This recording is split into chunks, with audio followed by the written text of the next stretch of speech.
Hey, we're live. We did it. Hello. A little bit late, but we're here. Hello, everyone. After a week break.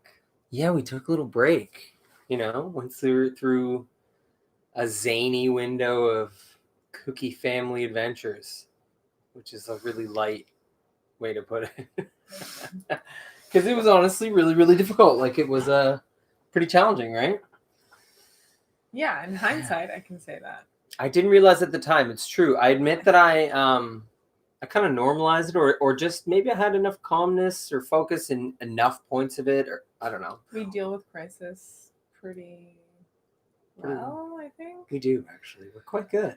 So sometimes when crisis arises, we're like, okay, what do we need to do? Yeah. Yeah. So some of it can only be hindsight. It's sort of the way. Yeah, we had to leave our home randomly very quickly because there was some fumigation issues where our house got really toxic. So we had to move to an Airbnb really quickly and hustle the kids out. Then we got food poisoning. Yeah, food/dairy poisoning. Dairy and it was both, I think. Yeah, but either way, like even for me, it felt like, when certain things happen, like yes, there's the material aspect to it, like there's viruses, there's stomach bugs, and our sensitivity to dairy and all that. But also, I'm like, I kind of feel like it's like a spiritual flu too, because it makes me face shit every day. I'm facing the physical part of it. So I think, what comes up for me when I'm sick is different than what comes up for you when you're sick. And so that's why I look at it like, yes, we have to address the very real physical aspects, which are so fucking shitty and very hard to recover from. But then it's like, but then that's me, because I'm like, okay, how do I make this into a learning experience? How do I grow from this stuff? Hello. I know. But it was really stressful because having the fumes come in and then having to relocate for 2 days. I mean, it was fun for the kids, and we did see them grow a lot in it. Like, the moment we had to get an Airbnb in the neighborhood, and the moment we got there, the kids are all excited. They're running around, and they go and find the room that they want to have together. And Asher immediately is like, I'm going to meditate, and closes the door. First thing he did in this space. And Idris wanted to have a bath right away, and he wanted to have like the water experience. Yeah, it was incredible. I was blown away. You could see their mental health, like they flipped. They were obviously feeling the stress because we were all here starting to cough and the place was just filling with these toxic fumes. And so it was all very sudden and very intense.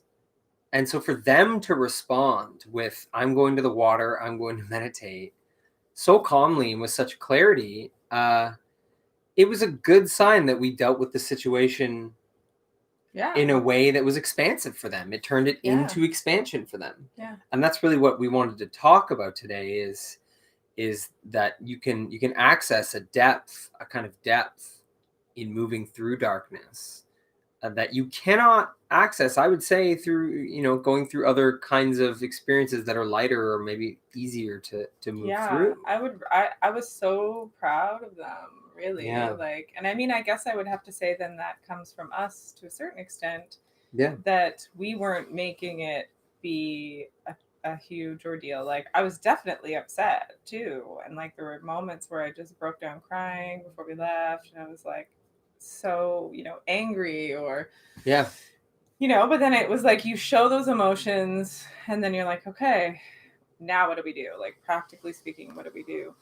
And to see them do those things, I'm like, well, they have a pretty solid framework with which they're deriving at this point. Well, as you said, we're pretty good at dealing with crisis, and they've watched that, right?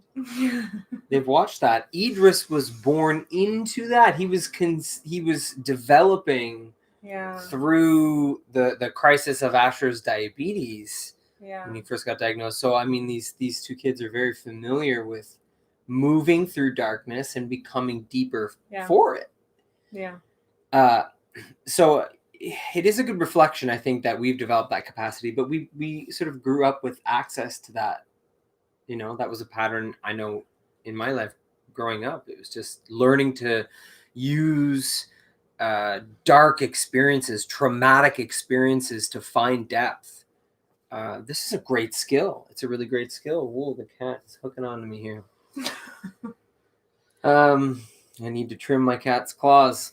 That's the truth of it. I failed him. Yeah, and then getting, food poisoning. Just the second day, I guess the food we had on the second day in the house gave us very severe food poisoning, from which we are still recovering. It's going to take weeks. Yeah, it has decimated our gut, our healthy bacteria. Yeah. There was just a slaughter.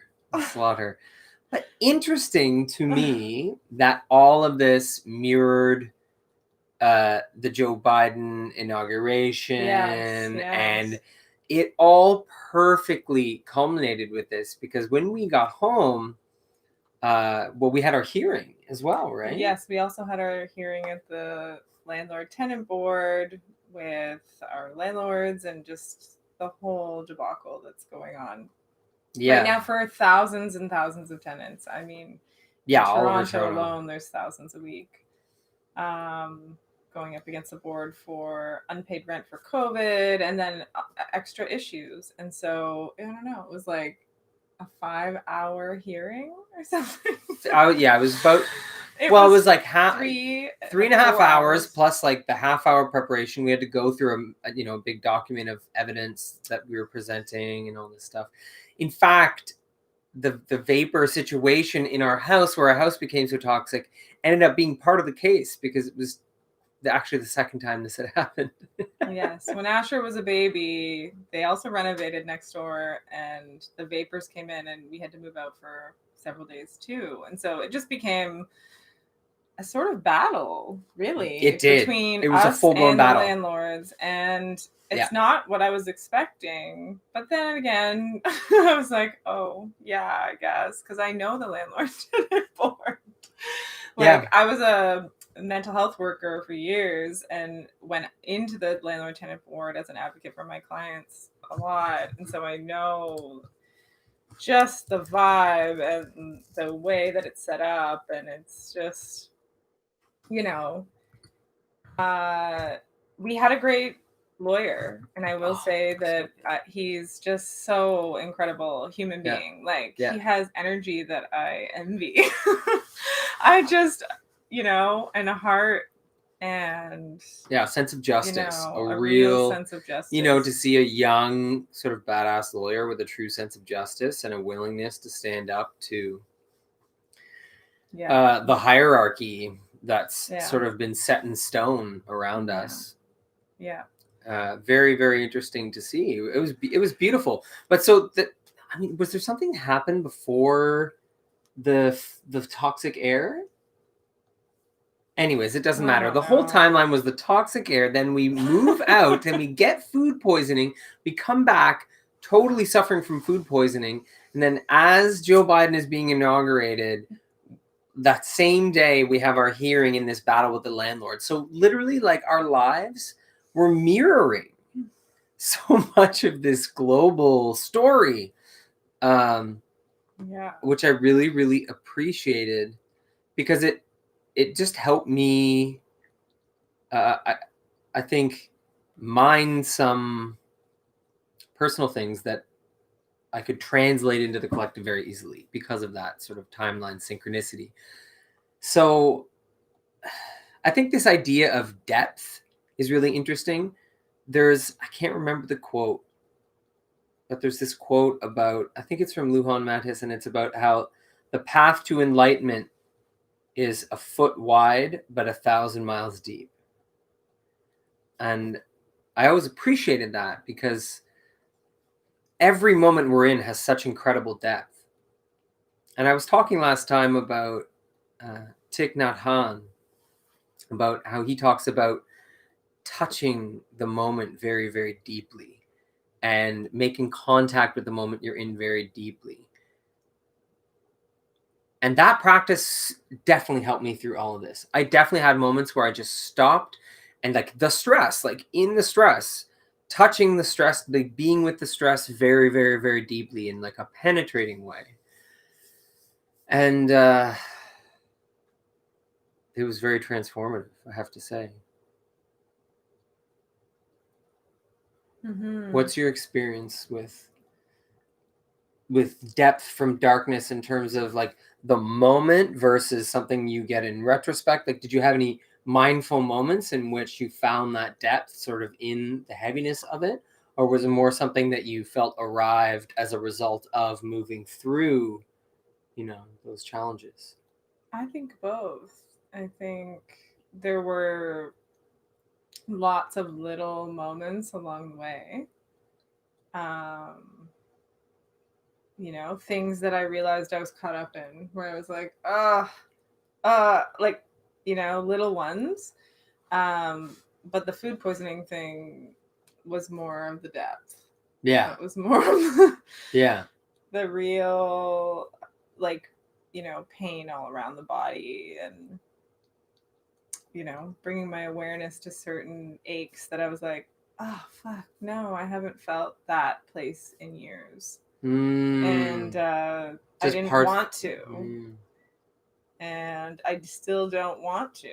It's very painful. Yeah. And so that was probably the more transformative part. But what is that like in terms of life and certain moments or difficulties? Our connection is unstable. Hope people didn't lose us. But we're somatic beings, so like trauma gets stored in a spot in the body. It gets a real home by a real organ. It lives. So this is what our body does. So what is that to you? Those areas that you hadn't gone to with your awareness in so long, what is that in your sort of somatic story? How does that arise? What is that emptiness? Just so many things. It's probably a lot of, like, there is a lot of fear,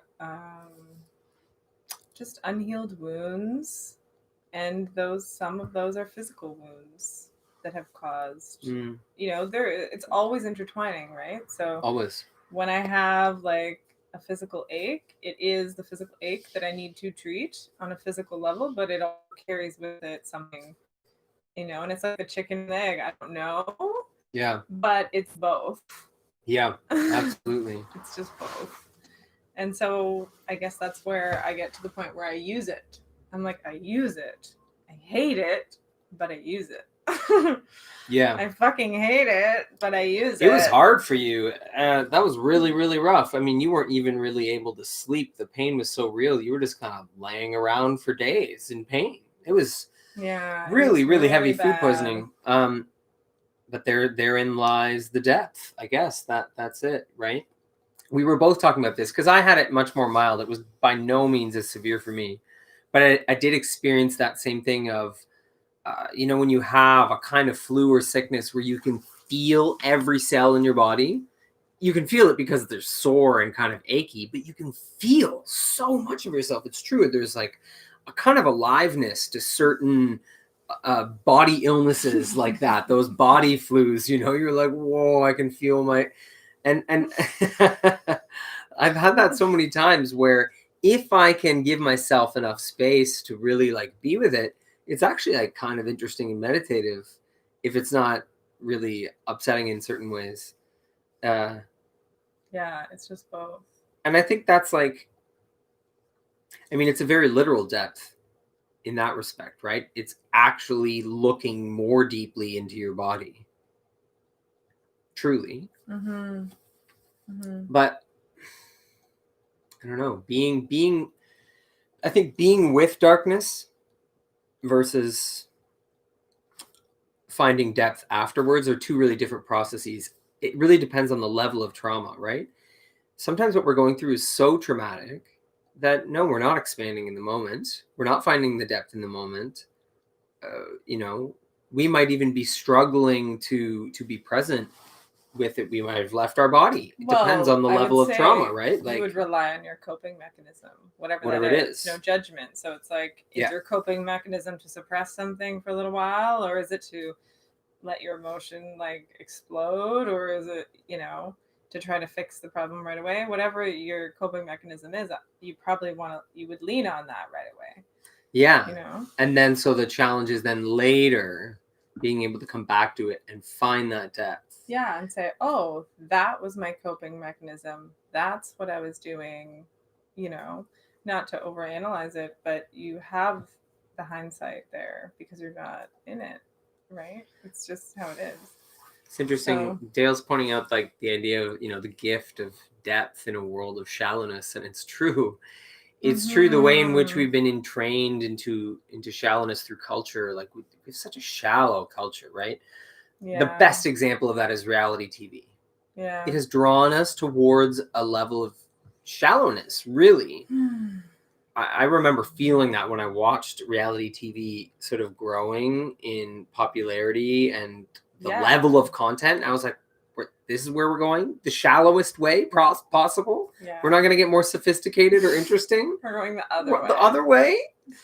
But it's true. It's true. And then so if you look at all of this in terms of moving through the trauma of, this inauguration and the whole, the presidencies, these two presidencies and the trauma surrounding them for people in general. And so truly for a lot of Americans, and I know this just from talking to them, they're in that trauma it's too hard to process. Their depth will not be found right now. It's too much.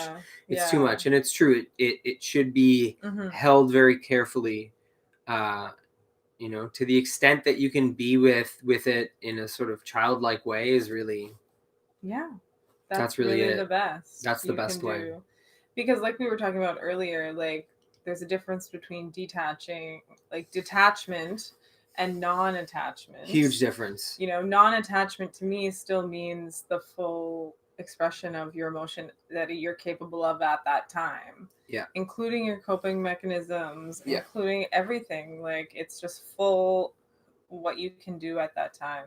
But detachment to me feels like you've cut something off from its expression in that moment. Not that you're not giving something the nurturing or the attention or the bonding that it needs. True, but you don't really even have to nurture at that time, in my opinion. You can be fully in your despair and unawareness and there's or unconscious and conscious at the same time.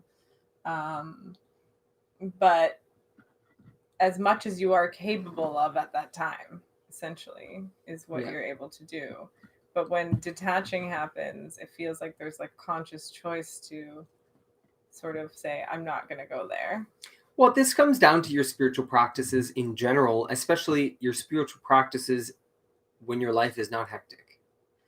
If you're practicing non-attachment in your daily life as a regular thing, then that allowing is going to be more available when you're in crisis.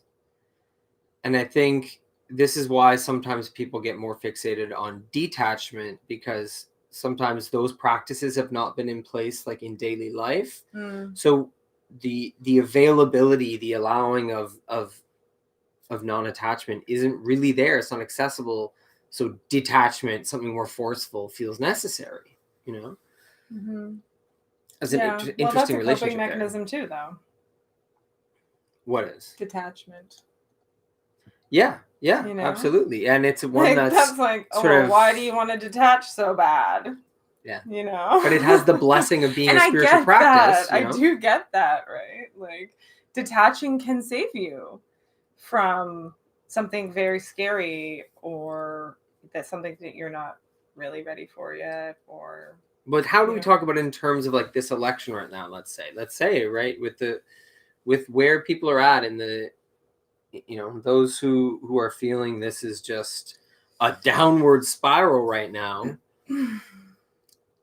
How do people find their way through where is the depth in that, and how can people be led towards that? I guess, first it's identifying if you're in a place where it's too traumatic to like do the inner work with it, and it more just needs to be held. I guess that's like a really good first step. But yeah, beyond that's that, hard. it can be. Yeah, it can be. you just have to try, and I don't know, do what you can. I think, and if it feels uncomfortable, stop.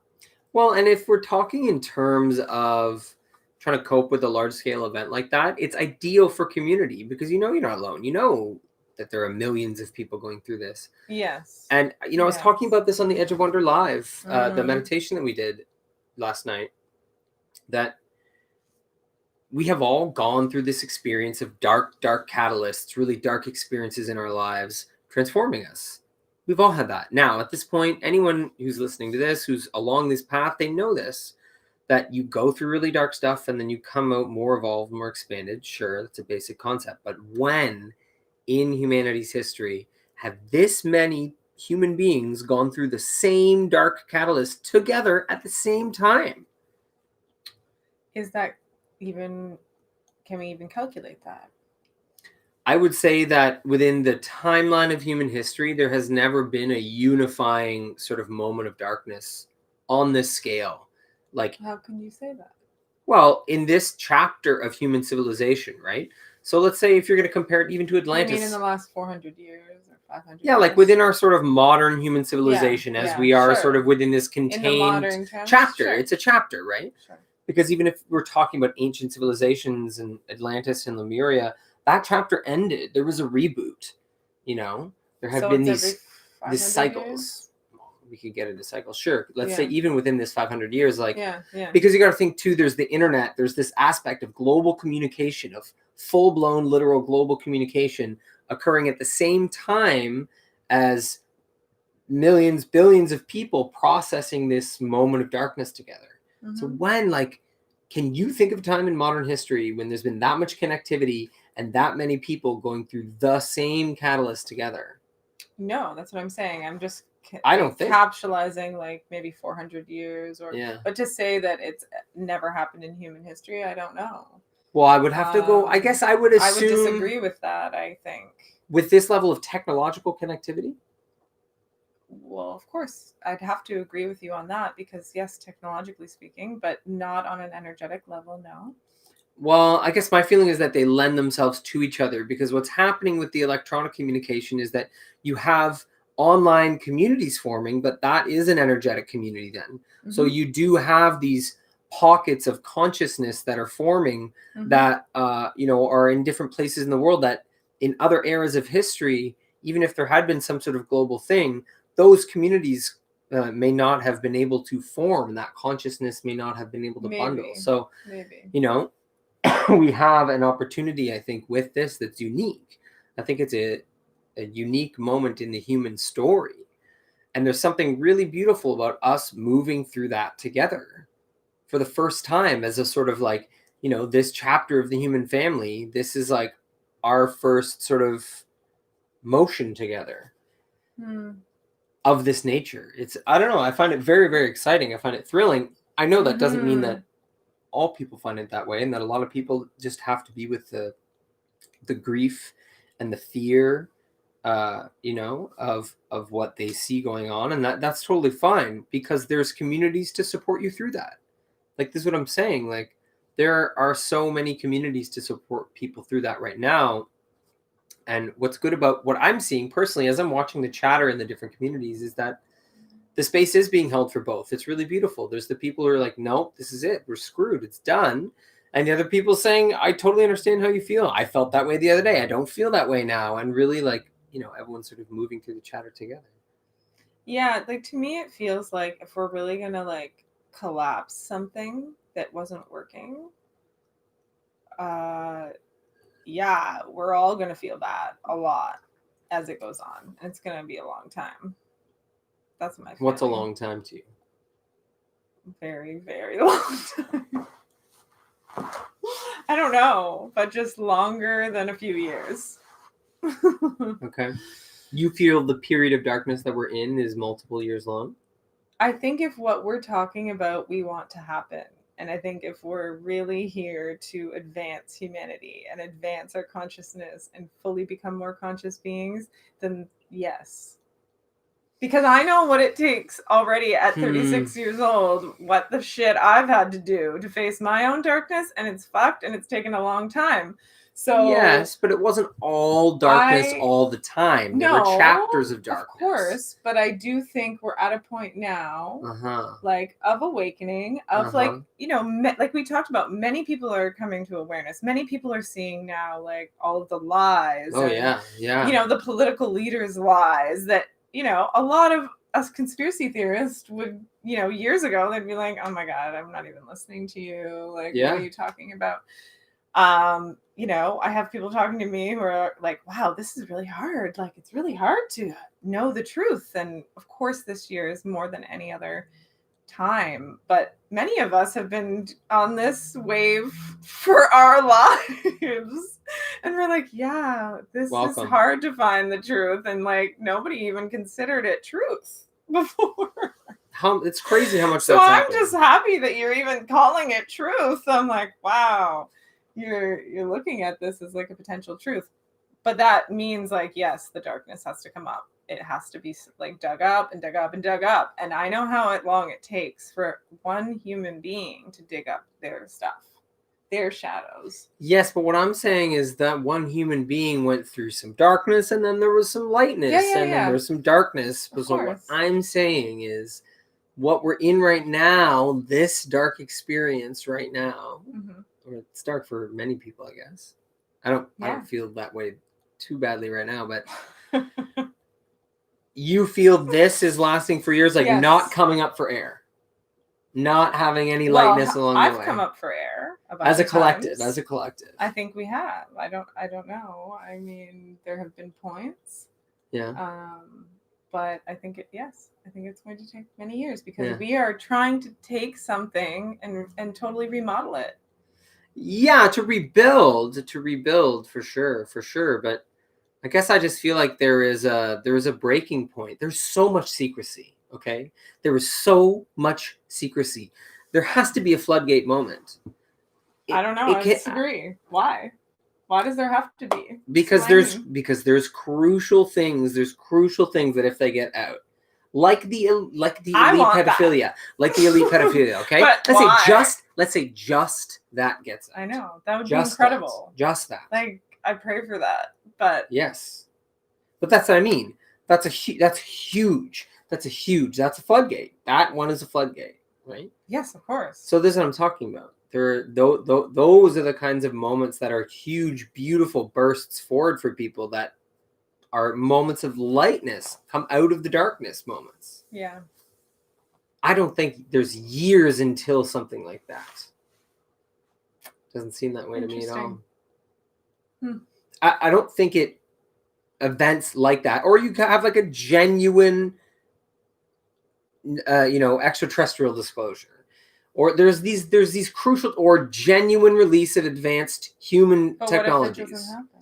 But what I'm saying is, you have all of those things are so on the verge right now.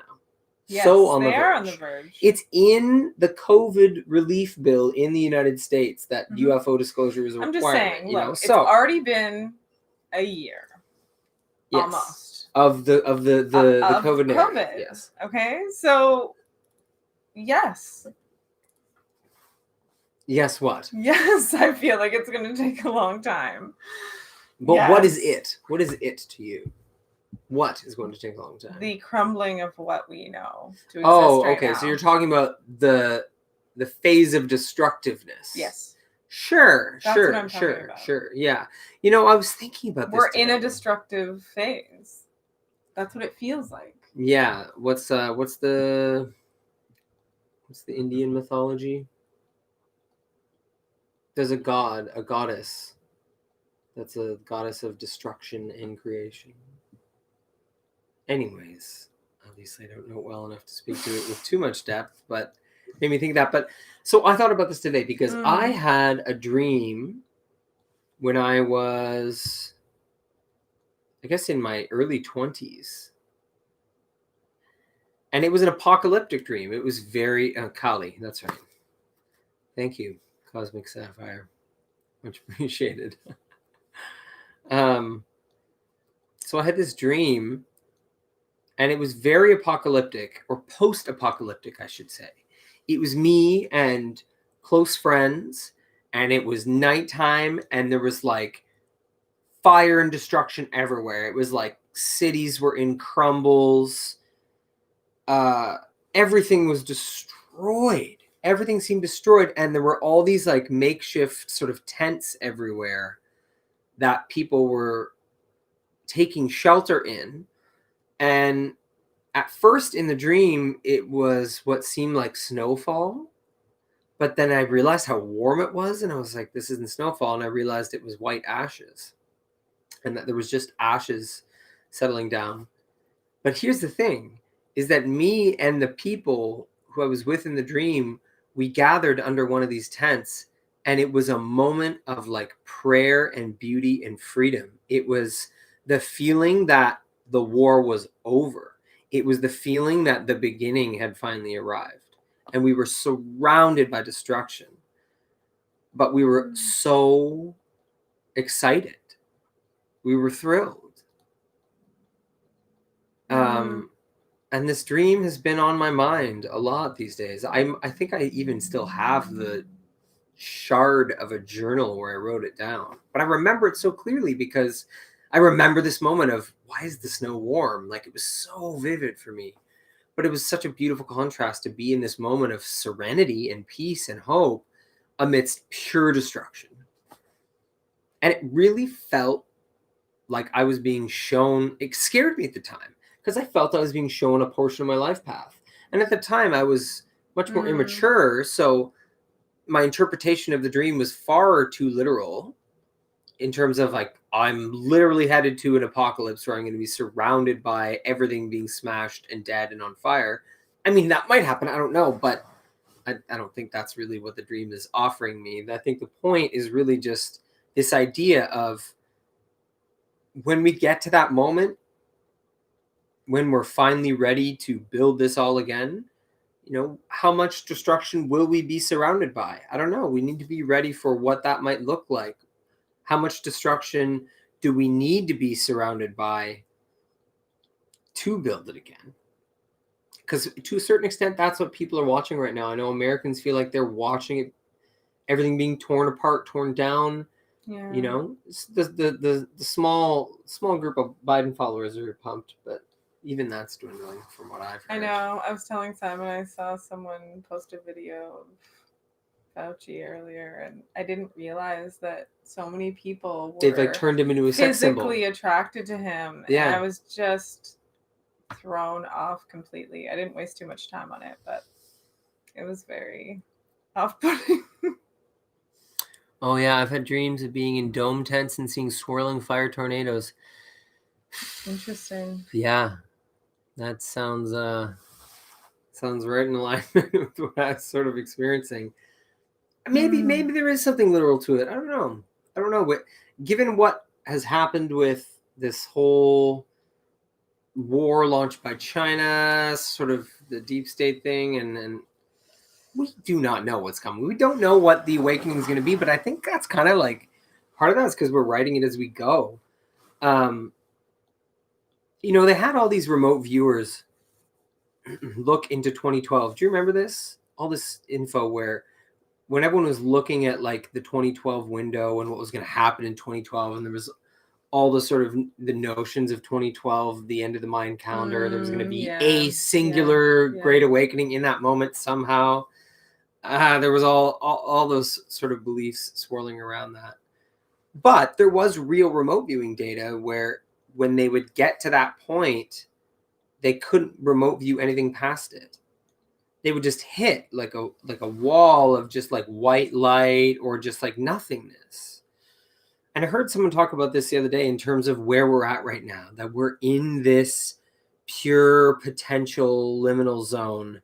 And this is what the remote viewers hit because it was not known what we were going to do as a collective with this. It's like pure new time, pure new expression, pure new potential for us. Interesting theory.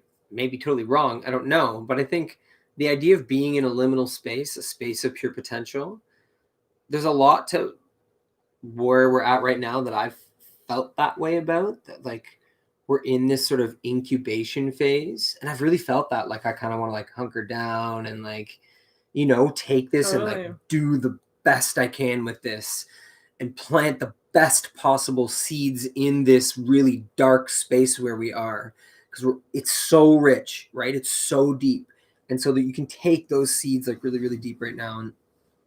And I've been feeling that so strongly. So there's something about the collective free will that's being activated through this, I feel, about us truly making decisions together as a species. Like it's moving in that direction, because I know the world is watching what's occurring in like sort of North America right now. And I know, so it's not just a first world country thing.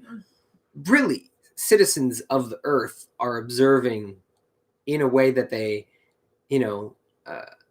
have only for a handful of events throughout history, So what are we going to do? What are we going to do with this pure potential that we're in right now? What are we going to do with it? Raise our consciousness. Be mature. Let's be mature. Let's not be immature with it.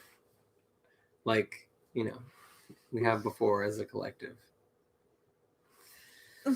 Cocoons. Yeah, it is. It really is a cocoon sort of phase that we're in. I mean, it feels that way. I really feels that way, like so strongly. It definitely does. Yeah, it's so interesting. And you watch like the viewership is plummeting with mainstream news right now. Twitter is losing money like wildfire. People are just plummeting off of these mainstream sources. And yeah, they're going to some of the alternative sources, but none of those have the numbers yet to compete, especially since Parler's gone. So I think quite naturally, people are being sort of forced into that cocoon. Yeah. Yeah. Yeah, our plasma screens wired with crystals. I know. Yeah, the push before we get wings. I like that language. It's, yes, very evocative of what's really going on to a certain extent. But like Amanda said, like there has to be a lot more destruction. If we're really taking it all down, then this is just the beginning of the destruction. But I don't know. I really think that a lot of hope will be born from certain chapters of that.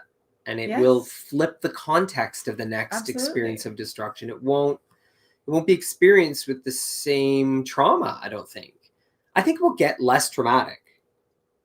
So even though there will be more destruction, know your coping mechanisms. Yeah. Like, I think really that's what will come up. It's like, how do you cope with this? And then you'll get better at it, and you'll, that's the depth. When you go into the depth, you come out with a lot of tools and resources and information about yourself. So coping mechanisms can be like really unfortunate. Like we can have really, really poor destructive coping mechanisms. And I think, it's again, it comes back to that idea of being able to touch what's within you deeply. And so, touching your most destructive coping mechanisms deeply is so, so important. But it's peaceful contact that you're learning to make with them, because they can be very volatile. Like I know my recent experience has been, finding these parts living within me that I could not touch, I could not make true contact with, because my forms of inner contact weren't gentle or subtle enough.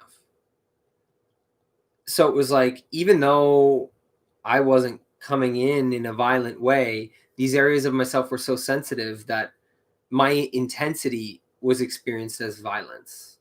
My intentionality even my motive, my agenda towards these parts in myself was violence for them. It was too much. It was too much. So having an agenda isn't necessarily like coming in with acceptance. Yeah. It's not perceived It's that constrictive. Way. If you think of it in terms of a child, right? Children sense agendas, pretty quickly. They can see through a lot of those adult games, adults hiding agendas beneath false statements. Yeah. Adults do that a lot to children. I catch myself doing it. Of course, it's really hard. It's hard because they're in the adult world, but they're not of the adult world yet. So, I think it's important. It's important to bring awareness to these parts in a peaceful way. And that's part of what's going on right now. Like, I don't know, how do we hold this with that idea of sensitivity? What's going on right now with this sensitivity? This is why I really appreciate the practices with the eyes and the ears, and softening the eyes and the ears and using them to go inward gently, because we need to know how to make peaceful contact with ourselves. All the people working right now to make first contact with extraterrestrials, all the people looking to be like cosmic ambassadors and like meditating to make peace. Like, it's really, really awesome. Like, I've had great experiences doing that myself, but I wonder what it would be like if there was a mass awakening where it was about making peaceful contact with the self in much the same way. If we had the same approach towards making contact with who we really are. I think we are unaware of how violent our inner digging can be to our little hurt children sometimes. What have you found? I think I'm very aware. Yeah, no, of what? Of how violent it can be. Of what? Of how violent what? Contact I can with? Be. Oh, with. So you've gone at him a little hard before? Yeah, of course. Yep. Yeah. Come on. The disciplinarian is very strong in me. Yeah. Internally. True. Saturn rules very strongly for me. Yeah. It can be good, but there are wounds that will not have that form of contact. They won't have it. They won't have it. And here's what was tricky for me. Let me say, really down to the nuance of these moments. So the trap was that the intensity with which I was trying to make contact with these parts of myself would not just cause those parts of myself to reject whatever I was offering. It would cause them to become so inflamed that they would then take over. And then I wouldn't be able to do anything because they'd be running the show. So even just like trying to make contact too intensely, then it would be like, dong, and then I'm in it. I shouldn't have hit the gong, happens. I should have just made the singing bowl sing. Yeah. Got a reaction out of yourself.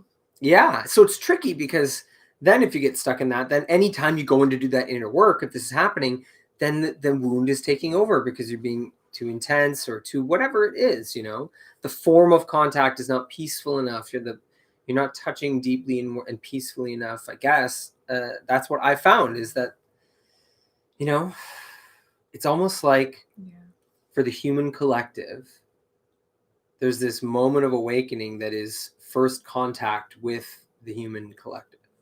Like, we haven't had first contact with our collective self yet. And there's going to be like this amazing moment of like first contact. I don't know, in like 200 years, like I don't know when, but there's a precipice. There's a, there's a movement towards collective consciousness. Of course, there are stages where that occurs, right? There are leaps forward. I think we're in one. Yeah. I guess that's part of what I'm talking about with us going through something together in this way. Yeah. It causes contact with the self, the collective self, to begin. To look at ourself as we are. What are we, humanity? What are we? Who are we? Who are we? To dig it up. Yeah, let's do it. Let's do it. Everyone here, you're ready to do it. I know you are. I believe in you. All of you. That's why we're here. Yes, hell yes. This is why we're Even here. if you Oh my forgot, God. it's Yep. okay. It's okay. You know, We'll help you remember. I need reminders. Like literally We all last do. week, I was like, "Am I really gonna die? You did say that. I'm going to die. This is it. It's okay." Yeah, it's true. All the ancient knowledge about know thyself. It's funny. It's like it's so ridiculously Yes, obvious. true. But this It's is the tricky been- thing. The yeah. self is so close that it's hard to get to. What we are is so close to us that getting there is weird, especially if you're socially engineered and stuck in the outer world. It's such a small step. Like, that's the ridiculous thing. It's such a subtle motion. But finding that is hard. It's hard in a world that is designed in opposition to that. You know? And it involves your deconditioning, you know?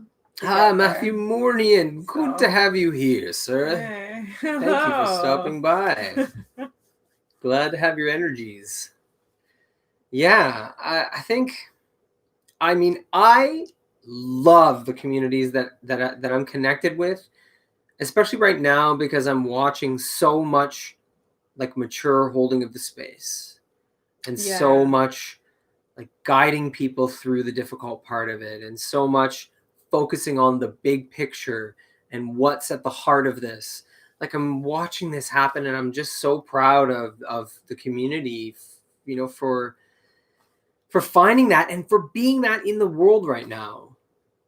We have a distinct advantage in being so aware of what's going on to a certain extent. We Yeah. really, really, really, really do.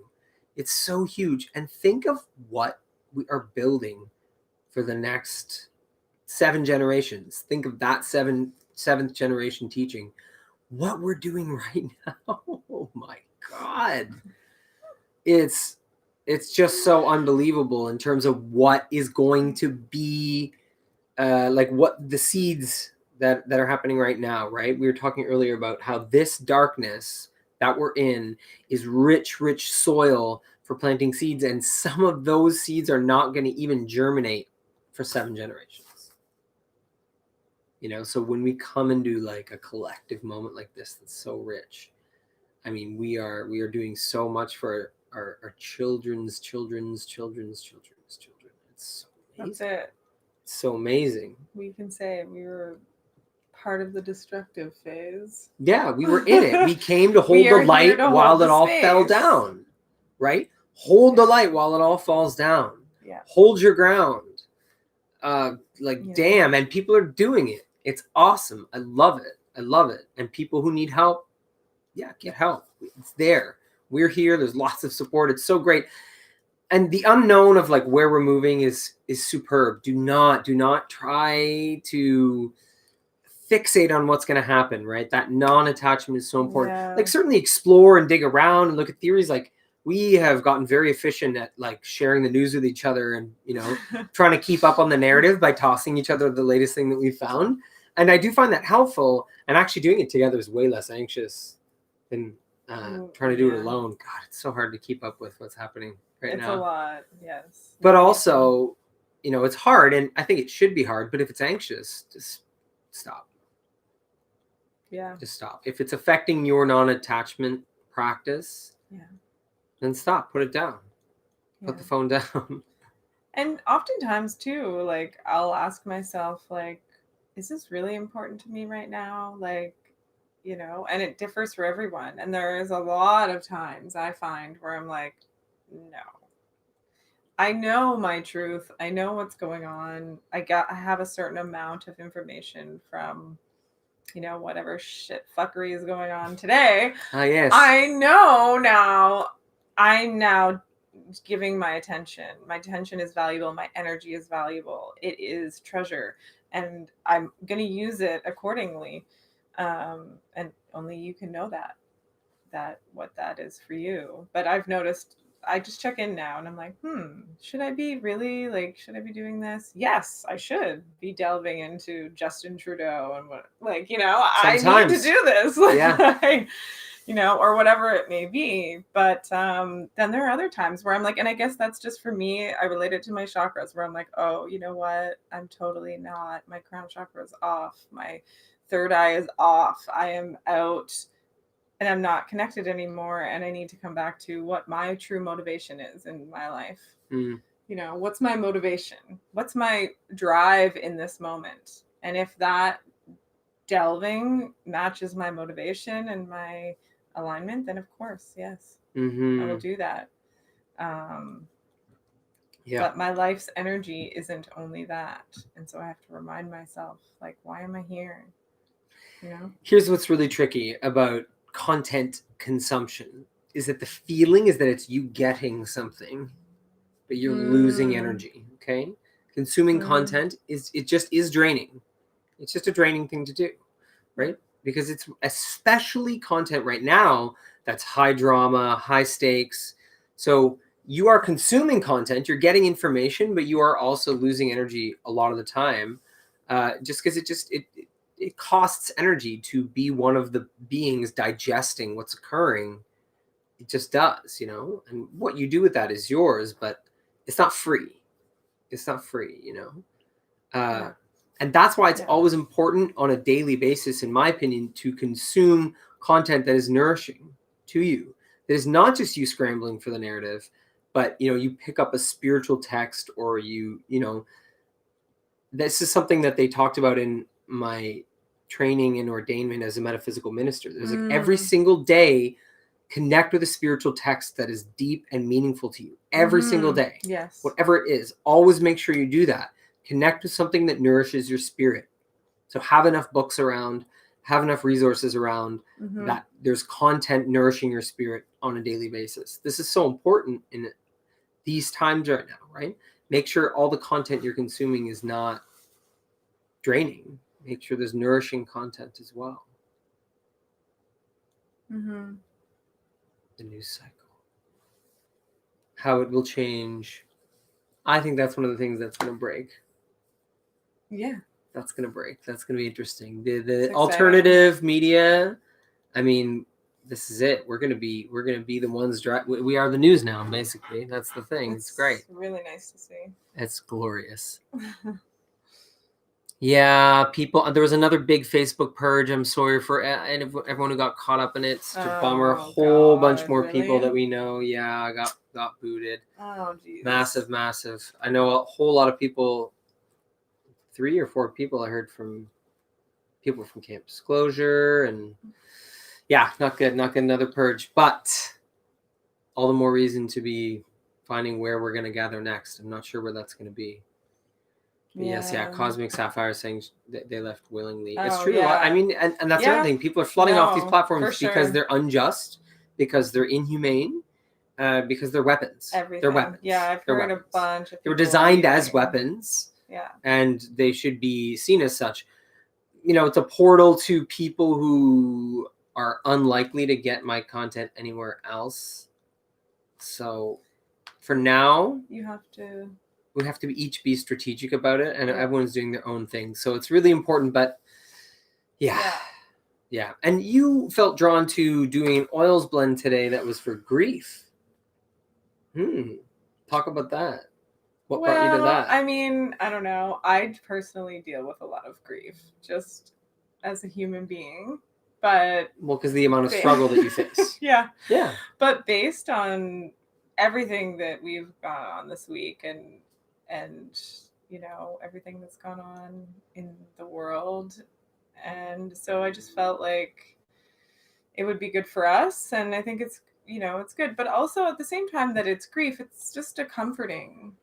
And maybe that's why I like it for grief, because it's so comforting. You have the fennel oil, which is so good for digesting and coping. So it helps you digest what's going on.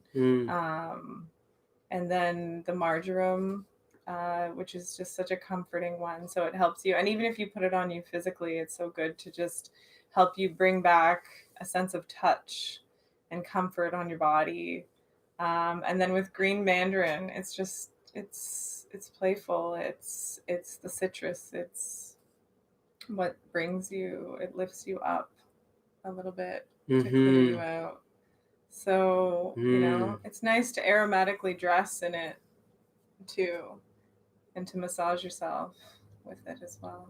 I'm really enjoying it right now.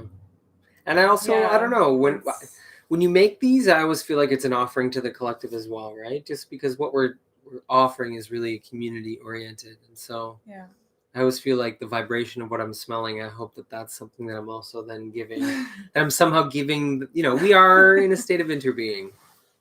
It's good. Yeah. But yeah, so fennel, green mandarin, and marjoram. Very nice. Mm-hmm. Yeah. Well, do you have anything else you want to throw down on today? No. That's it. Well, that's all we have then today, because I don't have anything else either. But we love all of you. We are so glad to have people here. Thank you, joining guys. us. It's oh so man, nice. Such a pleasure. Thank you. Thanks everyone in the chat, guys. Great. Yeah, we really appreciate it. I actually have like some tears welling up. I'm so grateful for community and people right now. Yeah, truly though. Truly. This is such an amazing time to move through with everyone. And I'm so happy we get to do it. And we'll see you guys next time. Bye, everyone. Oh, how do I end it? There it is. Bye.